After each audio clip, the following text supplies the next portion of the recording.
Now I want to talk about 8 misconceptions about love. कि हम सोचते हैं कि ये प्यार है, मोहब्बत है, इश्क है, लेकिन वो होता नहीं है, और उसके बारे में डिटेल्स पढ़ते हैं. Number 1 is infatuation equals love. कभी किसी औरत को देखा, उसने हमसे बात की, हमसे असाइनमेंट मांग ली और स्माइल कर दिया कि, और फिर जो है ना भाई यही है, और उसने कुछ मज़ीद बात कर ली, कुछ मज़ीद असाइनमेंट मांग ली और फिर कुछ मज़ीद हिंट दे दिया, या उसने स्माइल कर दी और वो आपसे एक भाई, वो आपसे दिल में आपको भाई समझ रही है और स्माइल करके नाइसली बात कह रही है, लेकिन आपके दिल में इन्फैचुएशन डेवलप होने शुरू हो गए. What happens is you think that it's love but it's not love. That's affiliation और infatuation. Infatuation isn't love at all. हम समझते हैं कि इट्स लव, मुझे प्यार हो गया लाले, और मुझे इस औरत से मोहब्बत है. हालांकि वो मोहब्बत नहीं होती, वो प्यार नहीं हुआ होता, वो एक एफिलिएशन डेवलप होती है उस औरत के साथ, या एक इन्फैक्चुएशन, अट्रैक्शन होती है उस औरत के लिए, but it's not love. And the problem is we can't differentiate between what love is and what's infatuation. और लव के बारे में पढ़ेंगे, व्हाट रियल लव मीन्स, उसके बारे में पढ़ेंगे, और तब हमें एहसास होगा कि सुब्हानअल्लाह, real love means very different. लेकिन जो हमें आए रोज़ यूनिवर्सिटी में या कॉलेज में प्यार होता है, this not love, this is just an attraction. कुछ लोग मशाइख के पास आते हैं, उनसे करते हैं कि शेख आई एम इन लव, और हमारे पास भी कुछ लोग काउंसलिंग ले आते हैं कि I am in love, I want to marry her, लेकिन वो होते दीनदार हैं. और जब हम उनको कहते हैं कि अच्छा एक्सप्लेन कि करें कि आपकी जो फ्यूचर वाइफ है वो जिससे आप प्यार करते हैं वो किस तरह की हैं, तो बिल्कुल एग्जैक्टली उनके ऑपोजिट होती हैं. No compatibility at all. तो देन वी आस्क हिम कि what's the point, how do you fall in love with somebody who is not compatible with you at all. बस जब भी मैं उसको देखता हूँ तो दिल में कुछ होता है और I feel butterflies in my stomach और ये तो वो. अच्छा, मुझसे पूछा जाए ना कि do you want her to be the mother of your children, then they think कि नहीं, इस औरत को तो शायद मैं अपने बच्चों की माँ ना बनाऊँ. हाँ ठीक है, इट्स लव, जो मुझे प्यार हो गया वैसे, लेकिन शी इज़ नॉट सूटेबल कि ये मेरे औलाद की तरबियत कर सके, क्योंकि इसका अपना कैरेक्टर उस तरह से नहीं है. ये मेरी बेटी को क्या तरह से पालेगी, कंपैटिबिलिटी ही नहीं होती मेरा भी. तो व्हाट हैपेंस इज कि इन्फैचुएशन को हम लव समझना शुरू हो जाते हैं और उसमें डिफरेंशिएट नहीं कर पाते. एंड देन होता है कि अगर शादी इंसान कर ले उस बंदी से, तो क्या होता है कि कंपैटिबिलिटी नहीं मिलती, और क्या होता है कि वो उसको प्यार, मोहब्बत और इश्क समझ के शादी कर लेता है, लेकिन होता क्या ultimately, the marriage breaks apart. क्यों? क्योंकि कंपैटिबिलिटी नहीं थी, उसने कभी सोचा ही नहीं था कि वाकई में प्यार नहीं है, तो सिर्फ अट्रैक्शन थी कुछ दिनों की. एक और misconception number 2 is if she loves me और if he loves me he will change. ठीक है, अभी कुछ इसमें बुराइयां हैं, ठीक है, अभी इसमें कुछ मसाइल हैं, अभी ये इतना अच्छे कैरेक्टर का नहीं है, या अभी ये इतना अल्लाह ताला से करीब नहीं है, लेकिन once I will marry her और I will marry him, he will change और शी विल चेंज. यकीन जाने, this really happens, this really happens. अगर आप जिस बंदे से मोहब्बत या इन्फैचुएशन डेवलप हो गई है, उसे शादी करना चाह रहे हैं, तो if you want to accept her in that state, then you should marry her. But if you can not accept her in that state, then remember के वो शादी के बाद चेंज नहीं होगी, मोस्ट 99% ऑफ द टाइम्स.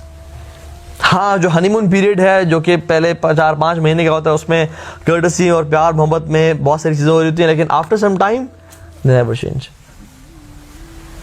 सो ये जो misconception है कि ओके ठीक है जी, जैसी भी है, या एक औरत समझ रही है कि मेरा शौहर जैसा भी है, अगर नमाजें नहीं पढ़ रहा या दीन के करीब नहीं है और वो प्रैक्टिसिंग है, कहती है कि नहीं इंशाल्लाह ही विल चेंज. ये मिसकंसेप्शन है, उसकी बहुत बड़ी वाली मिथ है, क्योंकि most of the times people never change at all. ठीक है.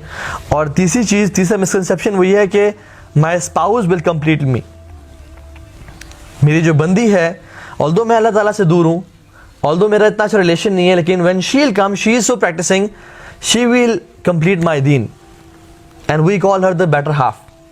ऑल्दो दिस हैपन्स समटाइम्स कि वो हेल्प करती है दीन में, लेकिन relying upon somebody and to be dependent on somebody, बिल्कुल कंप्लीटली कि मैं आप पे डिपेंडेंट हूँ कि आपने मेरा दिल आके कंप्लीट करना है, इसकी वजह से क्या होता है कि रिलेशनशिप्स जो है ना बहुत ख़राब होने शुरू हो जाते हैं, जबकि एक्सपेक्टेशंस रियलिटी को मीट नहीं करती। वो तो समझ रही होती हैं कि आप मेरा दिन कंप्लीट करेंगे ना, आप समझ रहे होते हैं कि ये मेरा दिन कंप्लीट करेंगे। तो इंसान की जो सेल्फ वर्थ है ना, वो इस चीज़ में कि इंसान का खुद अल्लाह के साथ रिलेशन कंप्लीट हो। We humans and Muslims shouldn't be dependent on anybody to complete our deen. Not being dependent on anybody. और हमारा अपना ही जो कोशिश करनी चाहिए कि we should be whole in this perspective, कि हम खुद ही कंप्लीट हो। क्योंकि जब ये बहुत बड़ी इशू लोग लेके आते हैं हमारे पास भी, और ये देखा गया है कि जब शादी की गई थी और ये एक्सपेक्ट किया गया था कि इसके आने के बाद तो मेरी ज़िंदगी में मैं मुत्तकी परहेज़गार हो जाऊंगा, या मेरी एनी चेंज, लेकिन जब वो चेंज नहीं आता, क्योंकि what happens is we over commit and under produce.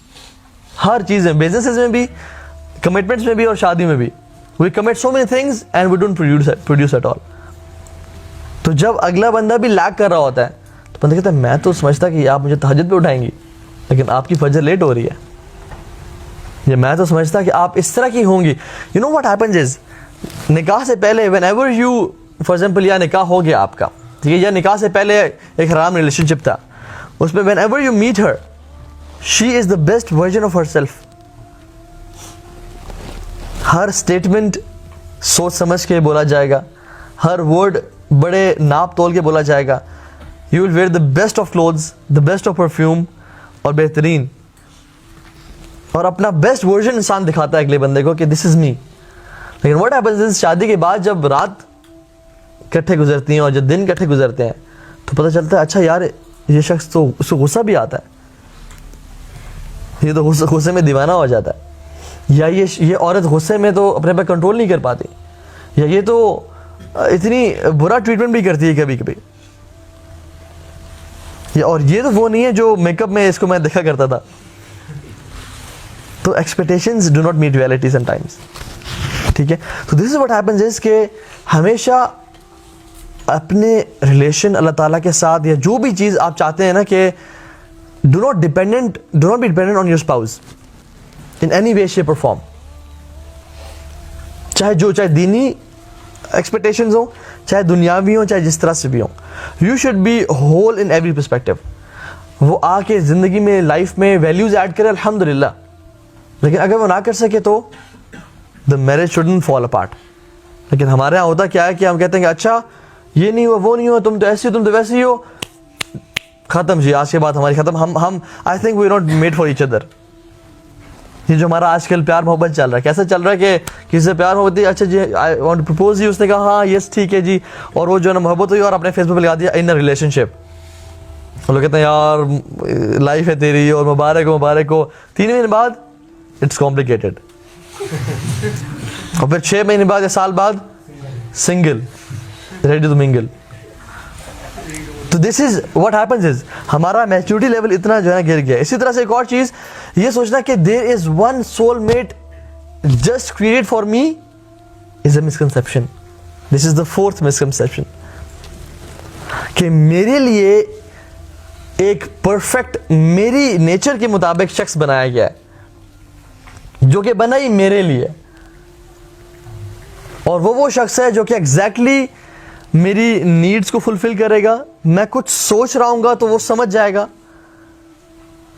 मुझे कुछ परेशानी हुई तो उसको पता लग जाएगा कि तुम्हें परेशान हो, और जब भी मेरा दिल जाएगा कि वो मेरे लिए मेरी नीड्स पूरी करे या मेरे लिए फ्लावर्स लेके आए तो वो ले आएगा। This is again a misconception, this is not right. It depends soulmate से आपका मुराद क्या है। अगर सोलमेट से आपका ये मुराद है कि एक शख्स अल्लाह ताला ने बनाया है जो कि मेरे साथ जिसका निकाह होगा और मेरे साथ ज़िंदगी गुजारेगा, तो ये एक सोलमेट है जो है आपके लिए बना हुआ है। लेकिन अगर आपका सोलमेट से ये मुराद है कि I want to find a person in my life जो कि बिल्कुल हमारी वेवलेंथ मैच करती है, जिस कैलिबर में मैं सोचता हूँ वो भी एग्जैक्टली उसी पे सोचता है, जिस तरह मैं थिंक करता हूँ या रिएक्ट करता हूँ उस तरह वो रिएक्ट करता है, तो then that's very tough. And this is again a misconception कि ऐसा लाइफ में बहुत जो है ना कम होता है कि एग्जैक्टली वेवलेंथ मैच करें, एग्जैक्टली जो बंदा अगला एक्सपेक्ट कर रहा है उसको उस तरह से रिस्पॉन्ड कर देना। और हमारी ये मिसकंसेप्शन की वजह से क्या होता है कि हम तो शादी से पहले ये सोच रहे होते हैं कि ऐसा होगा,